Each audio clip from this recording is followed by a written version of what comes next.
What's going on YouTube? It's Donnie B all day, and I just got done making myself another blade. And I'll tell you what, this one came out pretty cool. It was kind of, I was using this earlier, so I was probably had this on the mind without even realizing it. But definitely the Silent Hero, it looks like it kind of pays homage to that, especially with the edge coloration. Now the difference between this one mainly is this one, the Silent Hero by Topps, is way better than this one, because I made this one. This one is phenomenal. The only gripe I ever had with this one was it doesn't have a man-sized handle. Everything else is phenomenal about this. Handle I didn't like. This one has a man-sized handle. And I'll tell you what, if I put them up next to each other, Miro, you can definitely see the size difference in the handle there. This thing, the one I just made, you can grab onto, kind of like a cat ass in a way. But there's a couple things I did here with this one I'm trying to get the cat's ass out of the way here. So basically, you notice the blurriness right here. You see the two-tone coloration in the blade. What I did is I taped off and then blued the edge. And then I ran it under some cold water. I dried it and I blued it again, so I had a nice dark bluing. Then I took some polishing compound and my polishing wheel, and I polished the rest of the blade after doing. I did a 400 sanding, and then I did a 1000 grit sanding, and after that I polished. After I was done polished, I took the blue again. I used super blue, and I blued over one coat over the rest of the steel because I wanted the darkness here, but not super dark like this. So I got my two-toned edge, which I have to say looks pretty cool. Is it as cool as the two-tone edge here? No, but they're the pros. I'm the dbad. I'm a knife reviewer who just happens to make knives. They make knives and then they happen to review them probably. But as far as the blade itself, this thing is cool. I haven't measured it yet, but I was putting it next to my Silent Hero. And while their blade, if I go blade to blade, their blade is longer. However, my cutting edge is longer. The difference between the two cutting edges is this has got a really narrow profile. This is made for cutting. This has got a great edge. This one has got a thick profile, and it's made to pretty much chop. I'm going to use this mainly for processing wood inside my house. I did use, I don't know if I can get it to focus back in there, but I did use some G10 handle scales, and I used aluminum pins. I just got aluminum rod, a 1/4 inch aluminum rod, and then that was it. I cut them down, and bada boom, bada bang. I used JB Weld, put the scales on, and put in my aluminum rods, and I did a really good job of sanding it because you cannot feel where the pins are, and I do like that. I didn't measure it. So let's take a look together for the first time at the actual size of this thing, and we are looking at almost 11.5. So 1, 2, 3. I just counted out loud. 11 3/8 overall, and the blade itself, is just, I think it's 6 1/8, somewhere in there. So it's a little over 6 inches. It's about an 1/8 inch thick. You can actually see that. It's not too shabby there. But it runs down. I didn't give a full swedge on the end, but I did knock off the squared edge on the end and gave it a rounded edge, just so I can have a bit of a tip, a bit of a point. As far as the edge, the profile, I was gonna go 20 and then, or 25, and then I don't know. I made it really thick because I'm not a super heat treat guy. I don't have my own forge, so the only thing I can do really is to do edge treats. So so I don't worry about making a really nice thin profile for whatever I make. I make a knife for a specific purpose, and this one will be to knock down logs, and that's about it. But you can see right there, that shape is mighty. That looks really nice. It's kind of hard to tell, but the handle kind of goes up and then down and then up again, almost like the SEJG5, only, well, that one's better. But it does have that double hump. So it goes up, it comes down, it goes up again. So this downward sweep then goes up. It's kind of hard to see. It's pretty minor, but it's in there. It's got a nice little sweep action to it. And overall, though, it's just so comfortable. Anybody can make a knife, and you just have to have patience, and that's pretty much it. And the ability to design. You know what I mean? If you can design something that you want to see, then all you got to do is make it happen. You know, I'm going to try to get some Simpsons in the glare there. But overall, this thing is, it would make a pretty good fighting knife.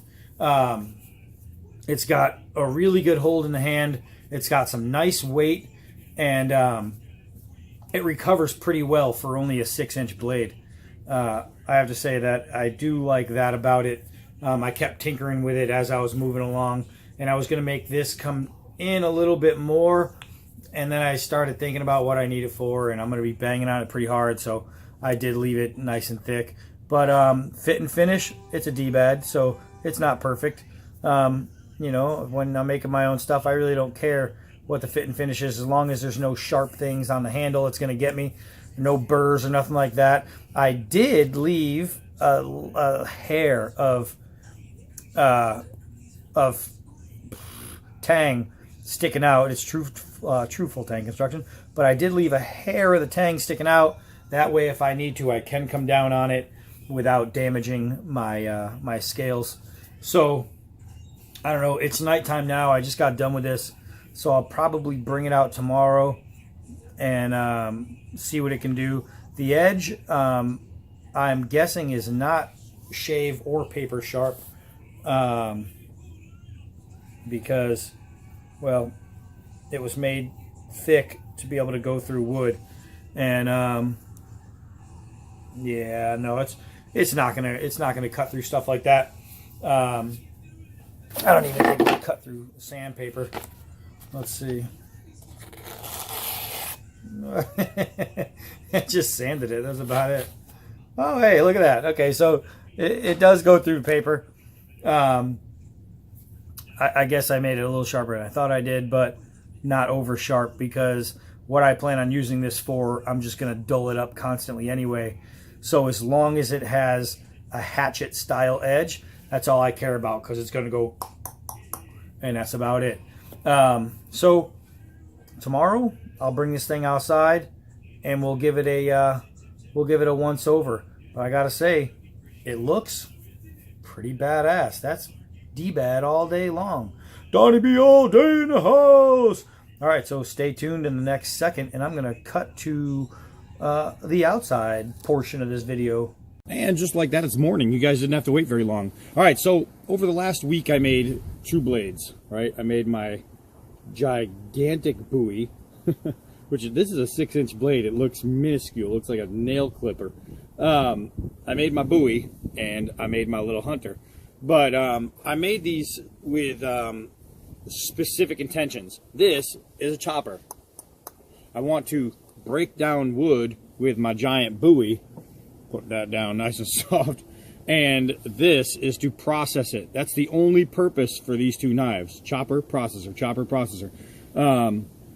So I have to say, this thing is great. It's going to make a really good fighting knife. What I want to do is I'm going to use this to chop down a little piece of wood rather than that, because this is a review of my knife. So this big guy right here, whoosh, this gets a vacation day.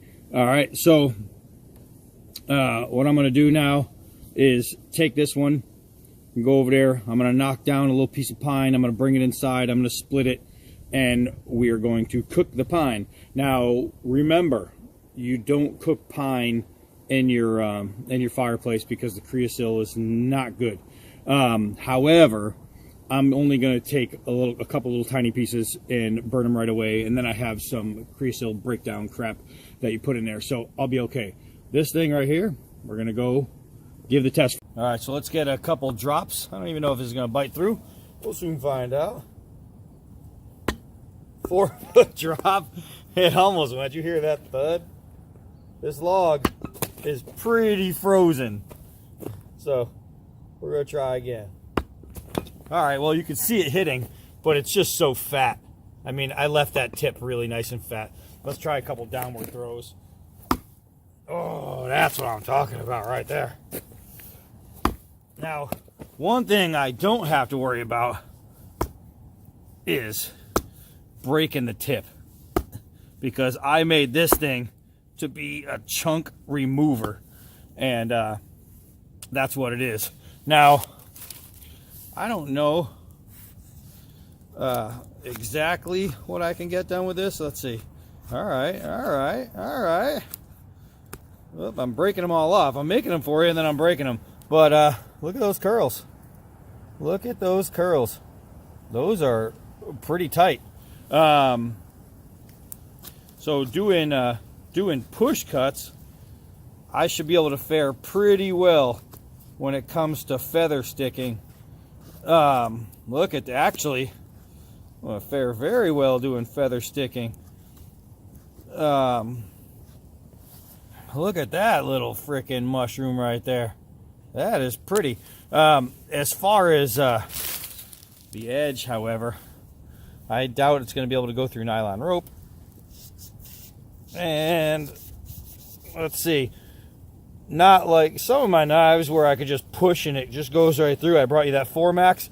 This is actually cutting the rope, but not so smooth. It's not made to be that way. It's made to come down and bang into something. And I did leave a squared spine so I can throw spark with it. But let's go see if we can't take apart a little limb over there. Let's go. All right, I know I'm going to need a baton, so that's what I want to do. Is I want to make myself a baton. And so far, let's get this piece off of there. Let's get these couple pieces off of there. That's not so bad.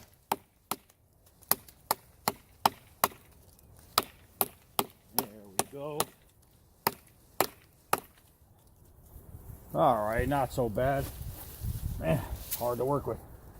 All right, where's my cut right there? All right, that was good.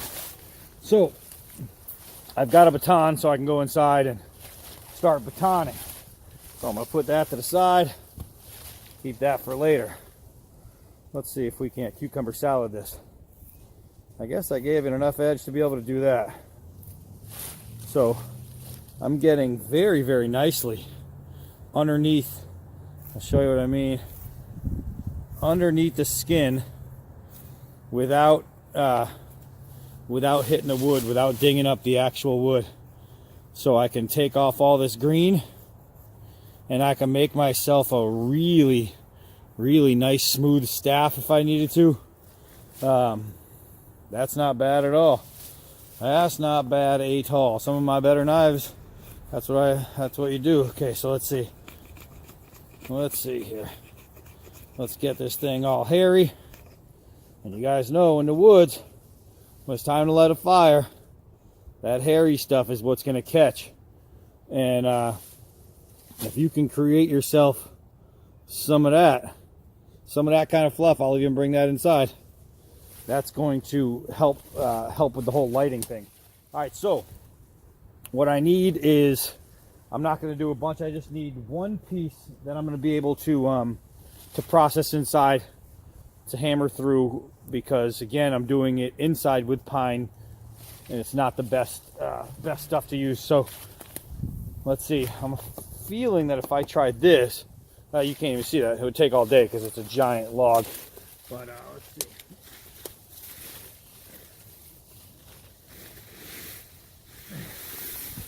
All right. Holy mackerel, that was a bitch to grab. All right, so you guys can see what I'm pulling up here.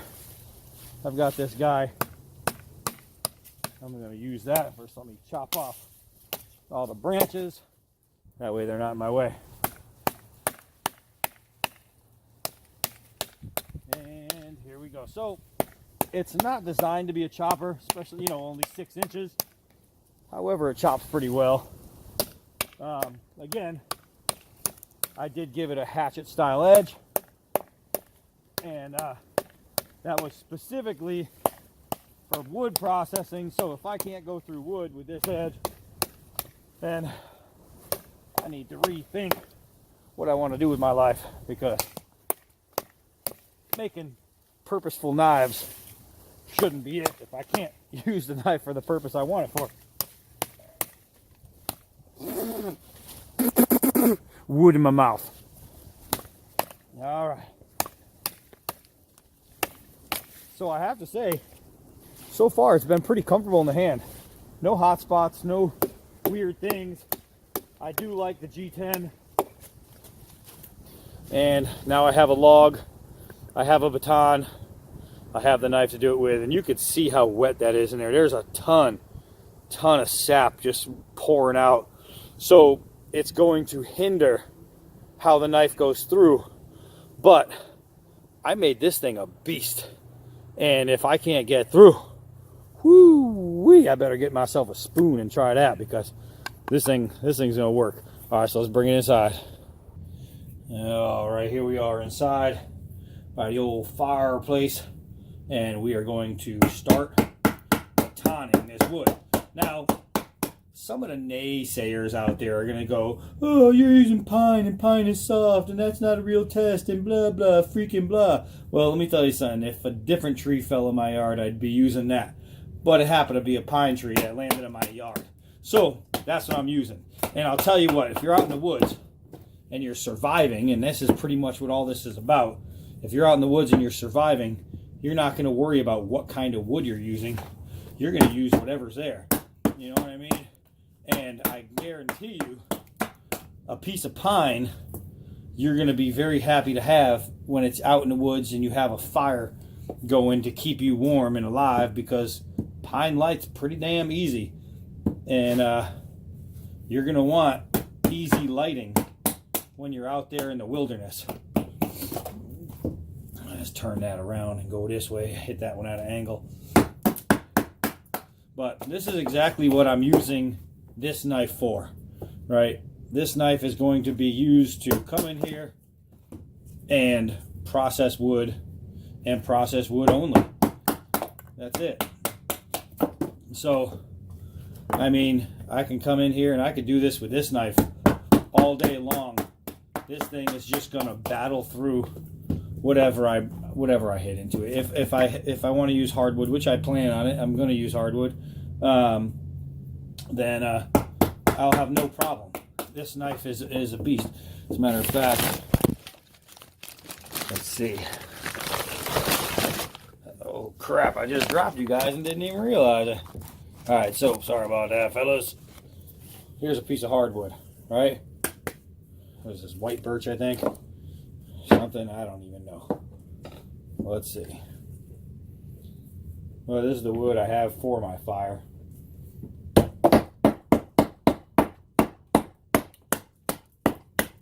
And nice hardwood. And nice split. So it doesn't really matter. Let's check that edge. Do I have any warping? It is way too fat to be a warper. Do I have any folds, any dings, any dents? Nope. No chips, no folding, no delam, nothing. This is made to do this, and this is going to do this a lot. So what else is it made for? Hope I don't knock you down here. Let's put this over here. Let's get some of this out of the way right here. All right, I'm going to take these two. So, man, I just keep dropping you guys. I am one hell of a host. I'm the hostess with the mostest. All right, so I have now a bunch of little wood chips. I'm going to throw those on my fluff pile. Yeah, you always save the wood chips. Wood chips are important. All right, so it's time for survival. Survival of the fittest. You don't hear that often from a fat guy. All right, here we go. Here we go. So I've got my ferro rod. Let's make sure I got it all on. Oh, look at that. Look at that. One spark is all it takes. One spark. I didn't even hit it square. I didn't hit that solid. But I got it. I got it, my friends. Let's see if we can't get some of this to light up. Oh, yeah. That's a good thing. I'll tell you what, when you're in the woods. Fresh pine. Oh, my goodness. Fresh pine is exactly what the doctor ordered. Yeah. Throw some of that paper on there. I'm going to put this inside the fireplace. I'll reposition you guys so you see what's going on. All right, so obviously you can see we do a lot of burning of our cardboard and stuff like that. So when we're done with the macaroni and cheese, we just throw it right in the fireplace. And cardboard burns nice and hot, so that should help counter some of that that creosote. The hotter the burn, the cleaner the fireplace, the cleaner the chimney. So that's what we're gonna do. We're just gonna make a nice little burn here, and it's only gonna be a quick burn. I'm just gonna let this cardboard burn out those two little pine sticks, and that's about it. That's about it. This is how we clean up our trash in this house. Oh yeah, and just like that, we have fire. I'll tell you what, I built this for a purpose, and the purpose it serves. It cuts down the wood. Got some lint on there, cuts down the wood, does exactly what I need it to do. It even does more than what I needed to do. It chopped well. Don't need it for chopping. It lights a fire. Tell you what, guys, it's not too hard. If you got a little bit of creativity, a little bit of creativity, and a belt grinder, pretty much that's all you need. You come out with some pretty decent stuff. And this one right here, this gets the job done. This is a working knife right here. That's not too bad, man. Not too bad for old dbad. So here it is, another Donnie B All Day Custom at work. Ow! That's not so damn freaking bad. All right, I'm enjoying it. I'm gonna stay warm by this fire, and then I'm gonna go to the gym and get big and strong, so I don't make you guys disgusted when you have to look at me. All right, I'm Donnie B All Day. Until next knife.